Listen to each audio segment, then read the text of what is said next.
Welcome back, peeps, to Mind Over Matter. And for those of you who are just joining in, welcome, welcome, welcome.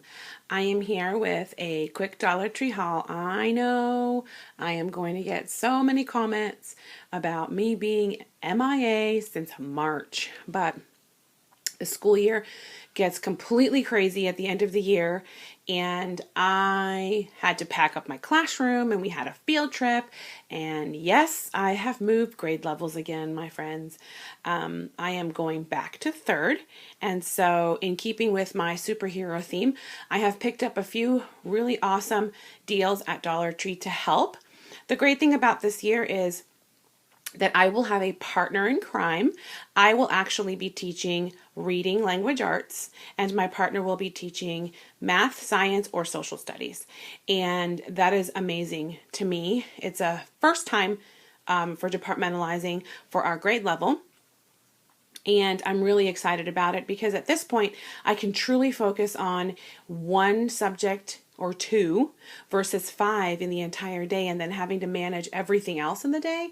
I think this is going to be a really great learning experience. So I'll take you through that journey throughout the year. And of course, I will be posting pictures on my Mind Over Matter page on Facebook, as well as Instagram and also Pinterest. And I'll link all of those down below in the description box. So let's get to this awesome haul. I have several. So this is the first of possibly 3 classroom hauls. So get ready.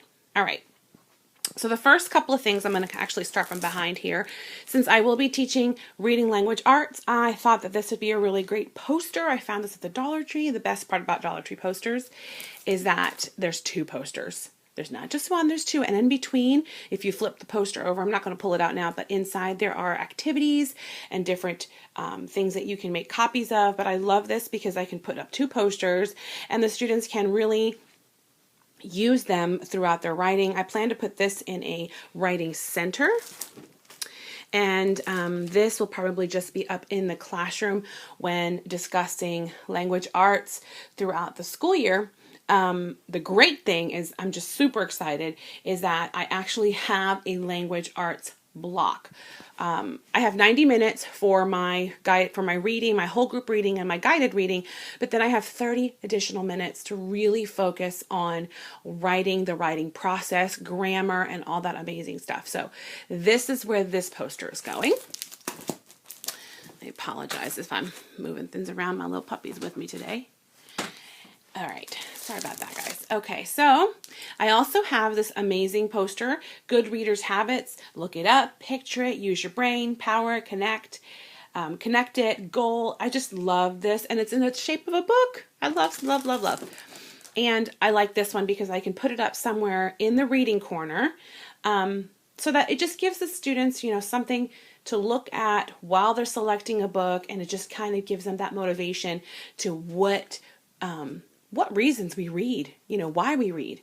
So love this. So 2 posters in one. You can't beat that. Dollar Tree has amazing stuff. Now, I've hauled this before, and I actually picked up a new one. The one I hauled several videos ago was gifted to another teacher, but love this because since I will have my desk closer to a board, I can actually put this up and then just write the dates and change the month, and then just write in and jot down when we're going to have any types of meetings. I just love it. And I love it that I can put the numbers in here and then jot down any meeting or anything that might be happening, any event at school. And I also love this because I found that last year my 2nd graders, not that they'd had a difficult time understanding that we had a schedule because it was very structured in my classroom, but having a visual aid of a class schedule really helps students, especially now when they're going into 3rd grade, where they do have an understanding or some understanding of the concept of time. And in 3rd grade, we'll be learning about elapsed time. So I love this, again, a dual poster. So I picked that up. It'll go in my classroom. I actually picked up 4 of these Jot brand index dividers. They have all different colors, and I'm all about the colorful stuff. Of course, I have my superhero theme, which really embodies all of these colors. But the reason why I picked these up is because I'm going to divide them up into these binders. Holy guacamole! I know. I know what you're thinking. Like, what? They have those at the Dollar Tree? Yes, they do. Yes, they do, my friends. So they have pink, they have green, they have orange, they have blue, they have gray. And I picked up, at least I tried to pick up a variety, but I picked up the pink and chevron, and it has the little pockets in the side here, and then I'll put the dividers in it. And then I love it because I can just go ahead and write it with Sharpie marker, and then at the end of the year, it's covered in plastic. I don't know if you can see that. There's like a little bit of a glare. There's the glare. So it's covered in plastic. I can write it in Sharpie. I can erase it at the end of the year. And by the way, if you haven't watched a video of mine before, and you're just tuning in, if you write anything on plastic in Sharpie, it is not permanent. You take an Expo marker and just kind of scribble over whatever you've written in Sharpie and wipe it down with a piece of tissue paper, toilet paper, whatever you got handy, and it will wipe right off. Oh yes, tricks of the trade. So I picked up pink, I picked up a striped green, a chevron orange, polka dot blue, oops, and then polka dot gray, and striped gray. And all of these I plan to use. My guided reading groups this year are going to be Ninja Turtle themed. Last year I had superheroes, just the different types of teams like the Justice League. And I called one team the Teenage Mutant Ninja Turtles, and I called one the Marvels. And this year I decided I'm just going to condense it into one. And so now it's 4 groups, and they are each of the Ninja Turtles. So Donatello, Raphael, Michelangelo, and Leonardo. So I tried to get them as close to the colors of the Ninja Turtles, but that wasn't happening. So what I did is I selected 4 different colors for each of my guided reading groups. And within each binder, I plan to keep all of the resources I use with my students. I also plan to keep a calendar of what I've covered with them and what are some things that they still need work on. And then with the gray, I plan to keep a DRA binder, which is a reading diagnostic type of test that kind of tells me the level where they're at. If you're not familiar with DRA, you probably know Fontes and Pinnell and other things like that that level out the students and where they are as far as their reading comprehension and fluency and accuracy.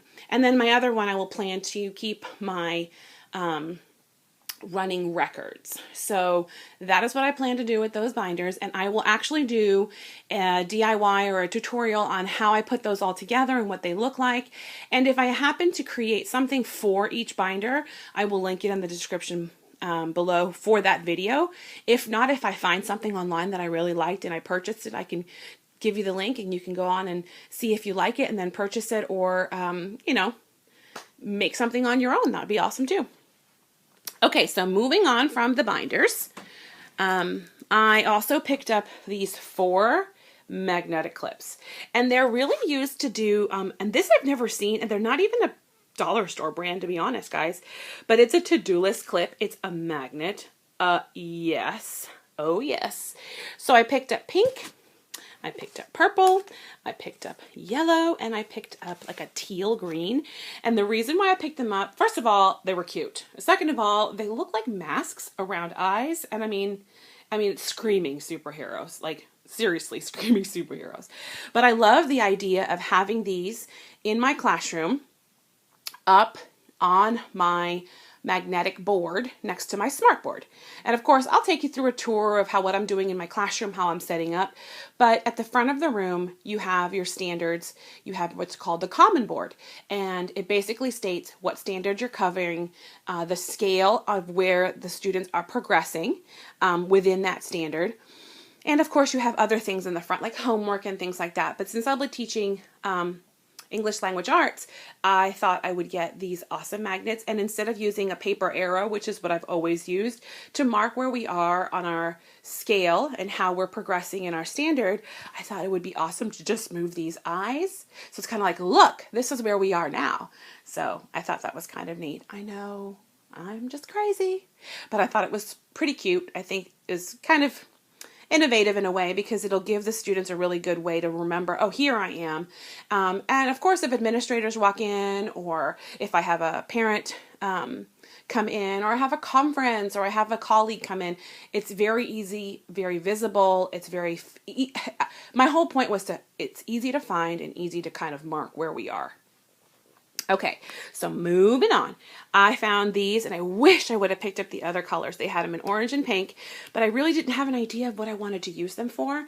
And then I was talking to a buddy, a friend of mine, who kind of gave me an idea. And I had heard this before, but I was trying to kind of juggle that idea with something something a little different.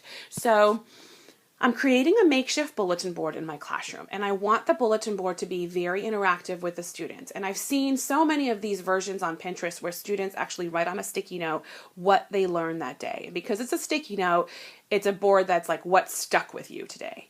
So I wanted to kind of mix that up, but I didn't want them to kind of use up all of the hashtags. I wanted to use the hashtags strategically on the board, maybe as a border.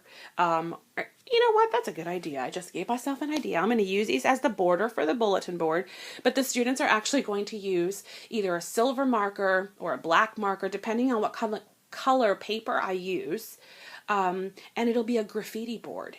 And basically the students can hashtag, anything they want and create a learning trend in the classroom. Isn't that awesome? And so, for example, if that day I was talking about main idea and how, grabbing the topic and the point creates the main idea. Well, if that's something that stuck with them that day, then they go ahead and hashtag it. So they would write hashtag main idea is cool, or hashtag main idea equals topic plus point. And this is just a motivational way to get them really excited about what they're learning, and then kind of putting it to writing so it actually sticks. They say that, you'll learn something, but then if you actually write it down, you take it from one level to a critical level, and it just makes that much of an impact. So I'm going to use that. So be on the lookout for that video when I'm creating that board, my friends. All right, the last few things I picked up in this haul, at least, was some rope. I actually left the rope that I had in my previous classroom in my old classroom because I was not pulling that thing down. It was a pain in the butt to get it up. So I picked up some new rope, and this rope is actually not so long. It's it's plastic. You can buy it at the Dollar Tree. It's the Essentials brand, and it's really good for hanging up anchor charts. So I'm going to find a strategic place in my classroom. I did buy clothespins, but I've already hauled those before. So I picked it up in red.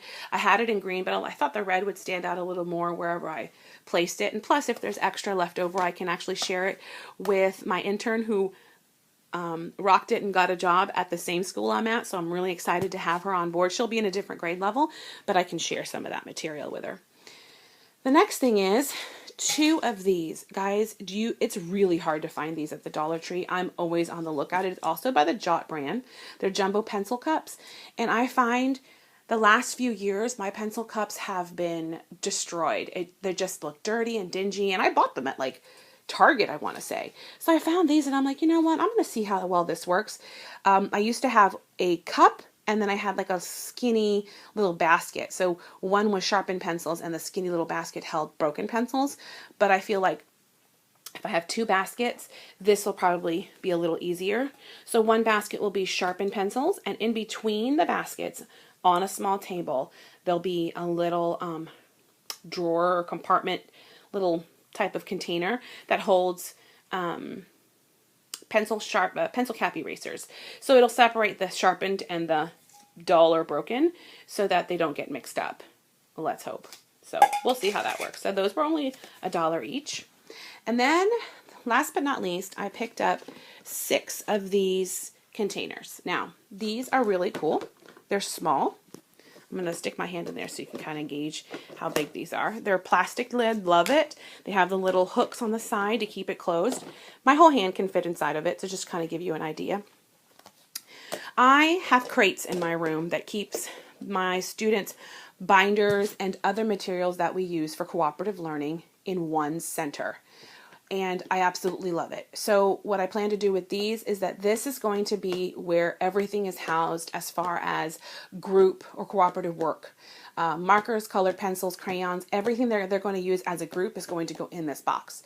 Separately, they will have their own pouches that they will bring to my classroom, and then they will transfer over to the other classroom and bring that pouch with them. So they essentially are always prepared, but instead of using their materials when we're doing cooperative learning, then they would only pull out their cooperative learning bucket. I have other buckets for other different structures in cooperative learning, some round ones in my classroom, and they work fantastic. So I had to pick up these, and of course I picked them up in the superhero colors, or at least Superman colors. So I picked those up. I got 6. I only have 5 groups really, but I have an additional one to keep at my teacher table. And each one of them, again, will have markers, colored pencils, sticky notes. If I have enough scissors, I can probably give them each like 2 scissors per pack. I also have 1 sharpener for the colored pencils and pencils just in case they need it. So keeping them very organized is the trick. Now, 3rd graders are amazingly flexible, and they're a little bit more responsible. I mean, not to say that 2nd graders weren't, but they're a little younger when they come to you, so it takes a little while to get them used to it. So as they get into 3rd grade, they're a little bit more mature, and they help keep things organized, and they're super sweet, and I'm so excited. So after watching this haul, make sure you click and watch the next couple of hauls that are coming up. But in the description box below, I'm sorry, not the description box, but in the comment section below, let me know if there's anything in particular that you really liked in this video. If you haven't subscribed, please subscribe and like and share. And until next time, or the next video in a few minutes, I'll see you later. Bye.